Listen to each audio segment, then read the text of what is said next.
ഞാൻ 3 വർഷവും 4 മാസവുമായിട്ട് ഞാൻ എഴുതി തളർന്ന CBI 5ാം ഭാഗമാണ് കാരണം. വിശ്വാസമായിട്ടില്ലല്ലേ? ഈ കഥയ്ക്ക് അങ്ങനെ ഒരു കുഴപ്പമുണ്ട്. ഒരാൾ 3 വർഷവും 4 മാസവും കൊണ്ട് എഴുതി തീർത്ത ഒരു കഥ, ബട്ട് എഴുതി കഴിഞ്ഞപ്പോൾ 24 വർഷം മുമ്പ് പുള്ളി തന്നെ എഴുതിയ സ്വന്തം കഥയുടെ കോപ്പി. എന്നാ പിന്നെ പഴയ വീഞ്ഞ് പുതിയ കുപ്പിയിൽ അതിനൊന്ന് പിടിക്കാന്ന് വെച്ചപ്പോ ആ കുപ്പിയൊക്കെ ഇവിടെ നിരോധിച്ചിട്ട് വർഷങ്ങളായി. അപ്പൊ പടത്തിന്റെ ടൈറ്റിൽ കാർഡിൽ തന്നെ പണ്ടെങ്ങാണ്ടോ ചക്ക വീണപ്പോ ഒരു മൊയല് ചത്തെന്ന് വെച്ച് എന്നും ചക്ക വീണാ മൊയല് ചാവുമോ സ്വാമി? എന്തോ കുത്തി പറയുന്ന പോലെ എനിക്ക് ഫീൽ ചെയ്യുന്നുണ്ട് കേട്ടോ. അങ്ങനെ അതാ വരുന്നു ബോളിവുഡിന്റെ എയർ ബെൻഡർ. പിന്നെ പിഷു ആദ്യമേ പറയട്ടെ, പുള്ളിയെ കൊണ്ടുവന്നിരിക്കുന്നത് കോമഡിക്കാണ്. മീശ പിരിക്കണം, അങ്ങനെ പലതും. അയ്യോ, മീശയുടെ കാര്യം നിങ്ങളല്ലോ ഉദ്ദേശിച്ചത്, ഇവരൊക്കെ. അപ്പൊ ക്ലാസ്സിലെ പിള്ളേർക്ക് പെട്ടെന്നൊരു ഡൗട്ട്, ഈ എയർ ബെൻഡർ എന്തിനാ ഇങ്ങനെ എയർ പിടിച്ച് നിൽക്കണേന്ന്. പുള്ളി അപ്പൊ തന്നെ ഡൗട്ട് അങ്ങ് ക്ലിയർ ചെയ്യും. അതായത് ശ്വാസം വിട്ട് പ്രൊഫഷൻസി എങ്ങാനും ചോർന്നു പോയാൽ അത് തടയാനൊന്നും ഇട്ടിട്ടില്ല എന്ന് പറയായിരുന്നു. ഇതൊക്കെയാണ് ക്ലാസ് തുടങ്ങിയിട്ട് 5 മിനിറ്റ് കഴിഞ്ഞില്ല, ദേ ബ്രേക്ക്. പുള്ളിക്ക് എയർ വിടാനായിരിക്കും. ചായ എടുത്ത് കുടിക്കട്ടോ, നാളെ പുള്ളിയല്ലപ്പോ വലിയ ആളാവും. അപ്പൊ നമ്മളൊക്കെ സെലൂട്ട് ചെയ്യേണ്ടി വരും. അപ്പൊ പറയാലോ, പണ്ട് ചായ എടുത്ത് തന്ന ആളാണ്. ഒന്നുമില്ലേ. അപ്പൊ ഈ പടത്തിൽ ഇക്കാക്കി തള്ള മൂപ്പന്മാർ പലതാണ്. നമ്പർ 1 ഓൺ സ്റ്റേജ് വന്നു, കണ്ടു, കീഴടക്കി.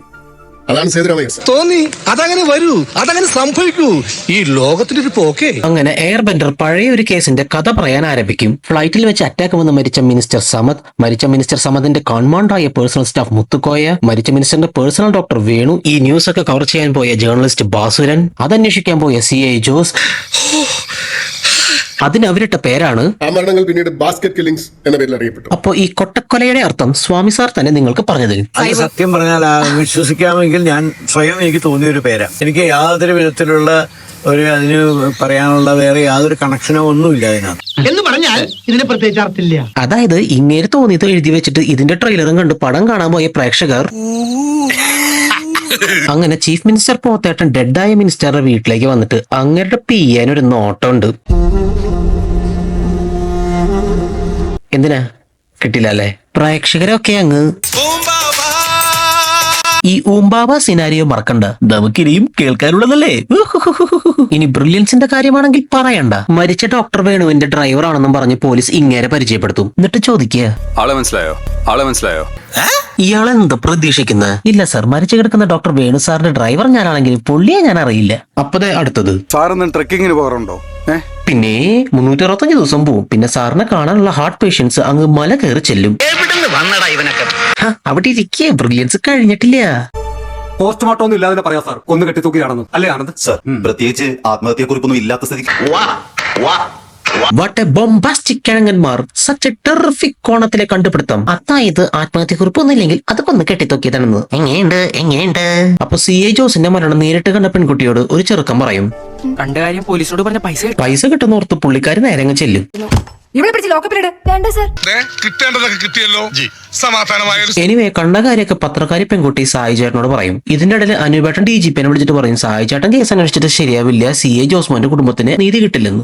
ഏത് കഴപ്പ്, കുട്ടി കഴപ്പ്. ഈ കൊട്ടക്കൊലയുടെ പിന്നാലെ പോകുന്നവർ മരിക്കുന്നത് കൊണ്ടും പണ്ടത്തെ കാര്യങ്ങളൊക്കെ ഓർത്തപ്പോ മരണൻ സാറ് പറഞ്ഞു, എന്നെ അങ്ങ് ഒഴിവാക്കിയേക്കുന്നു. തെറ്റ് പറയാൻ പറ്റില്ല, അങ്ങനെ കൊന്ന് കൊല വിളിച്ചതല്ലേ മലയാള സിനിമ പുള്ളിയെ. റിക്വസ്റ്റ് ഒന്നും വേണ്ട ബാബു, തന്നെ ഞാൻ ഒഴിവാക്കിയിരിക്കുന്നു. വെട്ടിപ്പിച്ച്. എനിവേ സായി ചേട്ടന്റെ വൈഫ് ആശി ചേച്ചി കേസ് CBIക്ക് കൈമാറാൻ വേണ്ടി ബാധിക്കും. അത് സായി ചേട്ടൻ ഇഷ്ടാവില്ല. മിമിക്രി അല്ലല്ലോ മാഡം ഞാൻ ഇവിടെ പറഞ്ഞത്. ഞങ്ങൾക്കത് സുകുമാരൻ സാറിനെ മിമിക്കുന്ന പോലെ തോന്നി. അങ്ങനെ ആശി ചേച്ചി ആദ്യത്തെ ഗുണ്ട് പൊട്ടിക്കും. നിങ്ങൾ ഈ കേസ് ജയിച്ച് കാണുന്നതിനേക്കാൾ എനിക്കിഷ്ടം CBI തോറ്റ് കാണുന്നതാ. പറ്റില്ല എന്ന് CBI പറഞ്ഞിട്ടും അനുപേട്ടൻ കേസ് CBIയോട് എടുക്കാൻ അങ്ങ് പെഞ്ചും. ഏത് കഴപ്പ്, കുട്ടി കഴപ്പ്. അങ്ങനെ ഇക്കയെത്തും. CBI കയറിയെന്നറിയുമ്പോ സായേട്ടൻ അടയും. ഇത് പറയാൻ എന്തിനാ സാറേ ഇത്രയും വലിയ പുത്തി? ടേപ്പും ടൈലറും പോരെ. ഒരു റെഫറൻസ് അല്ലേ നമ്മളാ കേട്ടത്.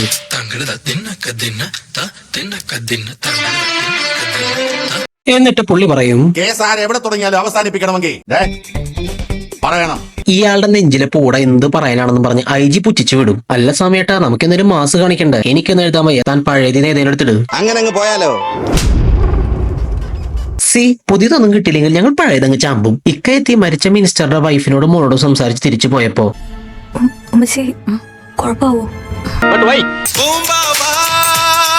അങ്ങനെ ഇക്ക CBI ഓഫീസിലെത്തും. അന്ന് ക്യാമറമാൻ ഒന്ന് തല കറങ്ങിയെങ്കിലും ആ ഷോട്ട് അവർ കീപ്പ് ചെയ്തു.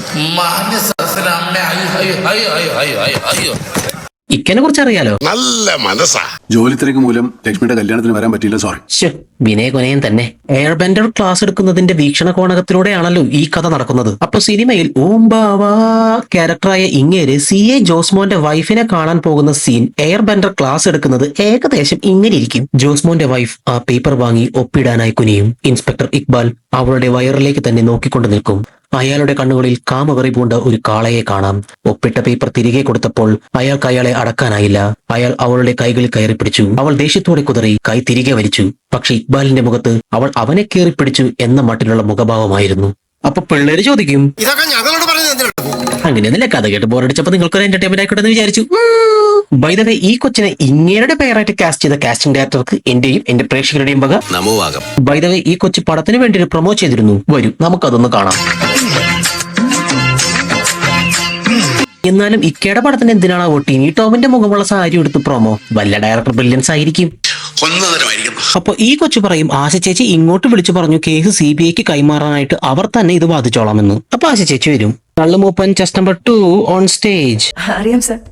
Sethu sir, CBI icon. ആദ്യക്ക് സുഖിക്കും. ആശ ചേച്ചി രണ്ടാമത്തെ കൊണ്ട് പൊട്ടിക്കും.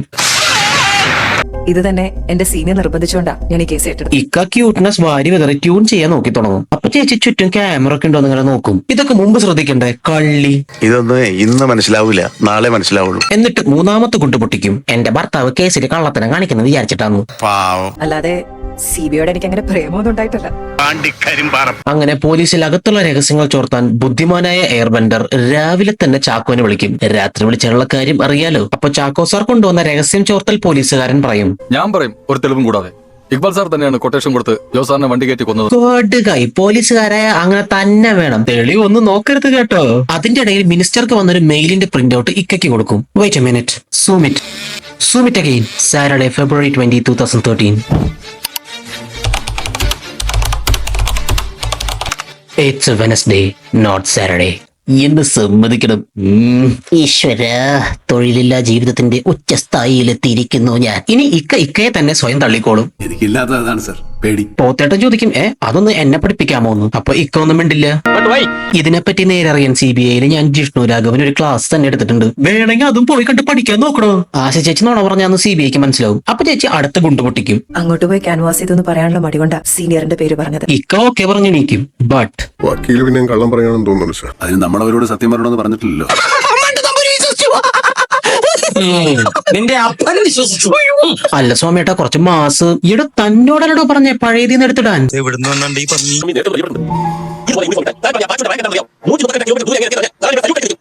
എന്തൊക്കെ കഷ്ടപ്പാടാ ഇത്തിരി മാസ് കാണിക്കാൻ. ആശ ചേച്ചി കിങ് ലയറിന് ഇറങ്ങി വന്നിട്ട് ഹാങ് ഓവറിലാണെന്ന് തോന്നുന്നുണ്ട്. ഇതിൽ പുള്ളിക്കാരി ക്വീൻ ലയറാണ്. അടുത്ത കൊണ്ട് ദേ വരുന്നു. സത്യദാസിന് എന്തെങ്കിലും അറിയാമായിരുന്നോ? ഒന്ന് സഹായിക്കണം. ഒന്നും അറിയില്ല എന്ന് പറഞ്ഞാൽ സമ്മതിക്കണ്ടേ? നിർബന്ധിച്ചപ്പോ പിന്നെ മുഷ്ണി സംസാരിക്കേണ്ടി വന്നു. നീ കൊള്ളാമല്ലോടി പെണ്ണെ. പൈസ കിട്ടുമെന്ന് വിചാരിച്ച് ഈ കൊച്ചി പിന്നെയും വന്ന് ഇക്കയ്ക്ക് മൊഴി കൊടുക്കും. ഈ കൊച്ചിന്റെ മൊഴിയായിരുന്നു സായിച്ചേട്ടന്റെ നെഞ്ചിലെ പൂട. ബൈ ദ വേ, ഈ പെൺകുട്ടിയുടെ പേരാണ് അപരാജിത. ഈ പേരിടൽ കർമ്മം നടത്തിയ കേശവൻ മാമന് എന്റെയും എന്റെ പ്രേക്ഷകരുടെയും വക ഒരു നമോവാകം. ഇക്കയുടെ മനസ്സറിയാലോ, ക്യാഷ് മോഹിച്ച് വന്നതല്ലേ. പുള്ളി അപ്പൊ തന്നെ 394 രൂപ ഫോൺ പേയിൽ ക്രെഡിറ്റ് ആയിട്ടും നന്ദിയുണ്ടേ. പക്ഷെ തലേ ദിവസം ജോസ്മോൻ കണ്ടത് സാമിനെയാണോ? അല്ലെന്ന് ഞാൻ പറയും. താൻ പറഞ്ഞോ? അങ്ങനെ ക്രൈമിലെ മെയിൻ സസ്പെക്ടായ സാം ഡെഡ് ആകും. സാമിന്റെ ഗസ്റ്റ് ഹൌസിലെ CCTV വിഷ്വൽ CBIക്ക് കിട്ടും. അപ്പൊ CBI സീരിയസിന്റെ സിഗ്നേച്ചർ ഐറ്റം അങ്ങ് ഇറക്കി വിടും. അവിഹിതം. മെയിൻ സസ്പെക്ട് സാം ആൻഡ് ആശ ചേച്ചി. CBI ഓഫീസിൽ ക്യാമറ ഉണ്ടോ നോക്കാനുള്ള ബുദ്ധിയുണ്ട്. പക്ഷെ ഒരു അവിഹിതത്തിന് പോകുമ്പോ ഇത് ഇക്കയ്ക്ക് വിഷമാവും. സോ ട്രെൻഡിനൊപ്പം എന്ന് പറഞ്ഞ് ഇക്കൊരു പാട്ടങ്ങ് കാച്ചും. CBIയുടെ ഐക്കണെന്നും പറഞ്ഞെന്നെ പുകഴ്ത്തി പറ്റിച്ചില്ലേ. ഞാൻ വരി വിതറിയ ക്യൂട്ട്നെസ് എല്ലാം വെള്ളത്തിലായില്ലേ. സോറി, പാട്ട് പാടിയെന്നാൽ കേസ് മുന്നോട്ട് പോയില്ലെന്ന് മനസ്സിലായപ്പോൾ പുതിയ പിള്ളേരൊരു അവിഹിത പിടിക്കപ്പെടൽ മർഡർ സ്റ്റോറി ഉണ്ടാക്കി ആശ ചേച്ചിയെ വിളിപ്പിക്കും. പുള്ളിക്കാരി പുഷ്പം പോലെ ആലിബൈ അറിഞ്ഞോടത്തെന്ന് പറയും. CBI റിലേഷൻഷിപ്പ് കണ്ടുപിടിച്ചാലും മിസ്യൂസ് ചെയ്യില്ല. അപ്പൊ എയർ ബെൻഡറിന്റെ ക്ലാസ്സിലെ പിള്ളേര് ചോദിക്കും, അല്ല സാറ് ഇപ്പൊ ഇത് ഞങ്ങളോട് പറഞ്ഞിട്ട് നാട് മൊത്തം പാട്ടാക്കല്ല ചെയ്യുന്നത്. ഞാൻ സേതുരാമന്റെ കൂട്ടുകാരൻ, ഞാൻ മാത്രമല്ല പിഷുവും. ആശ ചേച്ചി പോയി കഴിയുമ്പോ എന്തൊക്കെ കഥകളാണ് എന്റെ ചാക്കോ സാറേ ഞങ്ങൾ ഉണ്ടാക്കി വെച്ചത്. ഈ മോതല്ല നിങ്ങൾക്ക് അറിയാൻ പാടില്ലാഞ്ഞിട്ടാണ്. പണ്ടൊരു കേസ് തെളിയിക്കാൻ പുള്ളി പറഞ്ഞ സംശയം എന്ന് പറഞ്ഞ വെറും സംശയമുള്ളൂ. കേരളത്തിലെ മുൻനിര കമ്പിക്കഥ രചയിതാക്കൾ വരെ തോറ്റു പോകുന്ന ടൈപ്പ് വിവരണമായിരുന്നു. അങ്ങനെ കറങ്ങി തിരിഞ്ഞ് CBI സൗബിനിലേക്ക് എത്തും. യവനാളിൽ മർഡർ എക്സിക്യൂട്ട് ചെയ്യാനുള്ള പ്ലാനൊക്കെ ഒരു പെൻഡ്രൈവിൽ ആർക്കും എപ്പോ വേണേലും എടുത്ത് പരിശോധിക്കാവുന്ന രീതിയിൽ മാലയിലൊക്കെ ഇട്ടിട്ട് ചുഞ്ചിടുവാ. ബട്ട് കാര്യമായ പുണ്ണാക്കൊന്നും കിട്ടാത്തോണ്ട് സൗബിനെ വിടും. അപ്പൊ സംഭവം എന്താന്ന് വെച്ചാൽ ഈ പൊട്ടന്റെ കൊട്ടേഷൻ കൊടുത്തവൻ ചാവാനുള്ള ആളുടെ ഫോട്ടോ ഒന്നും കൊടുത്തില്ല, ഫ്ലൈറ്റിലെ സീറ്റ് നമ്പർ മാത്രം പറഞ്ഞു കൊടുത്തു. അവൻ പോയി മിനിസ്റ്ററിനെ അങ്ങോട്ട് കൊന്നിട്ട് വന്നു. സൗബിൻ ബി ലൈക്ക് അവിടെ ആയിരുന്നാലും ഞാൻ കൊല്ലും. ഇതൊക്കെ ആയിട്ടും മെയിൻ വില്ലൻ പിന്നെയും ഇവനെ തന്നെ കൊല്ലാൻ ഏൽപ്പിക്കും. എന്നിട്ട് ഈ മരപ്പാഴ് പിന്നെയും ലോഹയ്ക്ക് ഇട്ട് താടിക്ക് വെച്ചിട്ട് കനിക ചേച്ചിനെ കൊല്ലാൻ വരും. അപ്പോഴേക്കും ഇക്കയും പിള്ളേരും എത്തും. സൗബിനാണെങ്കിൽ ഓടി, ഇക്കയുടെ പിള്ളേർ പിന്നാലെ ഓടി. ബട്ട് ഇക്ക ഓടേണ്ട കാര്യമൊന്നും ഇല്ലല്ലോ, എന്തായാലും സൗബിൻ ഇക്കയുടെ മുമ്പിലേക്ക് എത്തുമല്ലോ. അങ്ങനെ ഇക്ക അവനെ പിടിക്കും. അപ്പൊ കനിക ചേച്ചി ചോദിക്കും,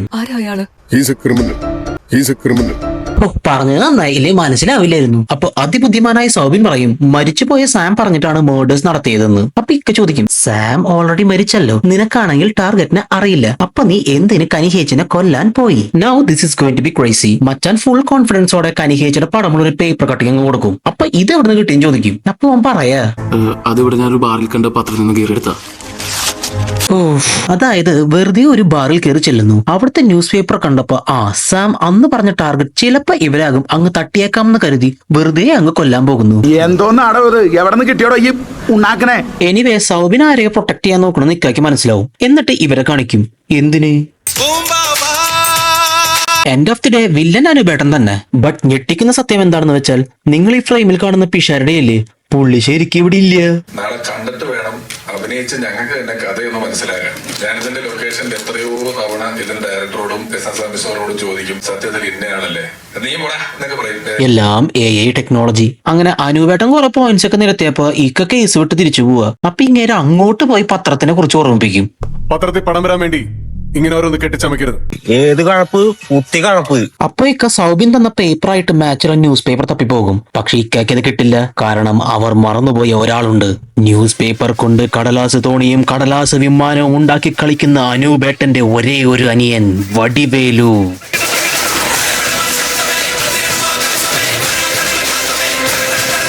ഈ സിനിമയിലെ ഗുണപാഠം നിങ്ങൾ മനസ്സിലാക്കേണ്ടത്, നിങ്ങൾ ഏത് കൈൻഡ് ഓഫ് റിലേഷനിലും ആയിക്കൊള്ളട്ടെ, അതിൽ ട്രസ്റ്റിന്റെ കാര്യത്തിൽ ബി ലൈക്ക് അനുബേട്ടൻ ആൻഡ് സൗബിൻ. ജസ്റ്റ് എക്സ് വൈഫായ കനിഹേച്ചിനെ മാത്രം ഒന്ന് കൊല്ലാൻ പറഞ്ഞപ്പോ എക്സ് വൈഫിന് പകരം ജസ്റ്റ് ഒന്ന് ആള് മാറി മന്ത്രിനെ കൊന്നു. അപ്പൊ അത് സെറ്റാക്കാൻ മന്ത്രിയുടെ ഡോക്ടറെ കൊന്നു. പിന്നെ അതിന്റെ പേരിൽ ഒരു ജേർണലിസ്റ്റിനെയും പോലീസുകാരനെയും കൊന്നു. പിന്നെ എല്ലാം കൂടെ ഒന്ന് സെറ്റാക്കാൻ സാമിനെ കൊന്നു. ഇതൊക്കെ ആയിട്ടും എക്സ് വൈഫിനെ കൊല്ലാൻ വീണ്ടും ആ പൊട്ടനെ തന്നെ ഏൽപ്പിക്കാൻ കാണിച്ച മനസ്സ് ഭയങ്കരമാണോ?